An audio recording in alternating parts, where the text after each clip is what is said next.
ലോകത്തിന് തന്നെ മാതൃകയാണ് കേരളത്തിലെ ആരോഗ്യ മേഖലയെങ്കിൽ ഇവിടുത്തെ ജനപ്രതിനിധികളും മന്ത്രിമാരും മുഖ്യമന്ത്രിയും ഒക്കെ ചികിത്സയ്ക്ക് വിദേശത്ത് പോകുന്നത് എന്തിനാ? അപ്പോൾ അതിൽ നിന്ന് തന്നെ മതിയായ ഒരു വ്യക്തിയുടെ അല്ലെങ്കിൽ ഒരു പ്രധാനപ്പെട്ട ഒരു മനുഷ്യൻ്റെ അവരുടെ ആവശ്യങ്ങൾക്ക് ചികിത്സാപരമായ ആവശ്യങ്ങൾക്ക് ഇവിടെ പരിമിതിയുണ്ട് അല്ലെങ്കിൽ ഇവിടെ കഴിയില്ല എന്നുള്ളൊരു തോന്നൽ കൊണ്ട് തന്നെയാണ് തീർച്ചയായിട്ടും വിദേശത്ത് പോകുന്നത്. അപ്പോൾ അതൊരു പ്രചരണത്തിൻ്റെ ഭാഗമാണ്, ഒരു PR വർക്കിൻ്റെ. അതല്ല എങ്കിൽ നമ്പർ 1 എന്ന് പറയുന്നത് ഇവിടുത്തെ പാവപ്പെട്ട ആളുകൾക്ക് വേണ്ടി മാത്രമാണ്.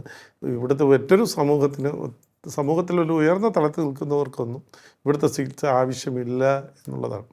വളരെ ഗുരുതരമായൊരു വിഷയമാണിപ്പോൾ കേരളത്തിൽ ഉയർന്നു വന്നിട്ടുള്ളത്. ആരോഗ്യ വകുപ്പിനാണ് ഇപ്പോൾ ചികിത്സ ആവശ്യമായി വന്നിട്ടുള്ളത്. ഇപ്പോൾ ബഹുമാനപ്പെട്ട മന്ത്രി എന്താ പറഞ്ഞത്?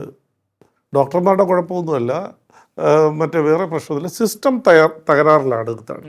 സിസ്റ്റം എന്ന് പറയുന്നത് എന്തെങ്കിലും ഒരു സാധനം ഉണ്ടാക്കി വെച്ചിരിക്കുന്നതാണോ?